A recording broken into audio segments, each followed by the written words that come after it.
ವೀಕ್ಷಕರೇ, ನಟ ದರ್ಶನ್ ಅವರ ವಿಚಾರಣಾಧಿಕಾರಿ ಇನ್ಸ್ಪೆಕ್ಟರ್ ಗಿರೀಶ್ ನಾಯಕ್ ಅವರ ಮೇಲೆನೆ ಕ್ರಿಮಿನಲ್ ಕೇಸ್ ದಾಖಲಾಗಿದ್ದು, ನಟ ದರ್ಶನ್ ಅವರ ರೇಣುಕಾಸ್ವಾಮಿ ಕೊಲೆ ಕೇಸ್ನಲ್ಲಿ ಎಡವಟ್ಟು ಮಾಡಿದ್ದಾರೆ ಅಂತ ಹೇಳಿ ಕ್ರಿಮಿನಲ್ ಕೇಸ್ ಅನ್ನು ದಾಖಲು ಮಾಡಲಾಗಿದೆ. ಚಾಲೆಂಜಿಂಗ್ ಸ್ಟಾರ್ ದರ್ಶನ್ ಅವರ ರೇಣುಕಾಸ್ವಾಮಿ ಕೊಲೆ ಕೇಸ್ನಲ್ಲಿ ನಟ ದರ್ಶನ್ ಅವರ ಬಗ್ಗೆ ಇಲ್ಲಸಲ್ಲದ ಮಾಹಿತಿಗಳು ಮತ್ತು ಸಾಕ್ಷಿ ಇಲ್ಲದಂತಹ ಕೆಲ ವರದಿಗಳನ್ನು ಕೂಡ ಕೋರ್ಟ್ಗೆ ಸಬ್ಮಿಟ್ ಮಾಡಿರುವಂತಹ ಕೆಲ ಆರೋಪಗಳು ಕೂಡ ಪೊಲೀಸರ ಮೇಲೆ ಕೇಳಿ ಬರ್ತಿದ್ದು, ಇದೀಗ ಅದರ ಬೆನ್ನಲ್ಲೇ ತನಿಖಾಧಿಕಾರಿ ಗಿರೀಶ್ ನಾಯಕ್ ಅವರ ಮೇಲೆನೆ ನ್ಯಾಯಾಲಯಕ್ಕೆ ದೂರನ್ನ ಕೊಡಲಾಗಿದೆ ಅಂತ ಹೇಳಲಾಗ್ತಿದೆ.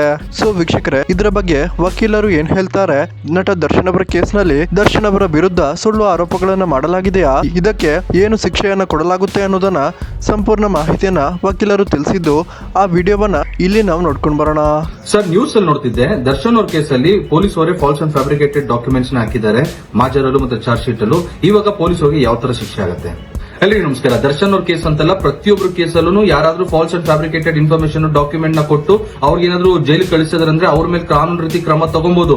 ಅದು ಯಾರು ಬೇಕಾದ್ರೂ ಆಗಿರ್ಲಿ, ಪೊಲೀಸ್ ಆಗಿರ್ಲಿ, ಕಾಮನ್ ವ್ಯಕ್ತಿ ಆಗಿರ್ಲಿ. BNS 230 10 ವರ್ಷ ಇಂಪ್ರಿಸನ್ಮೆಂಟ್.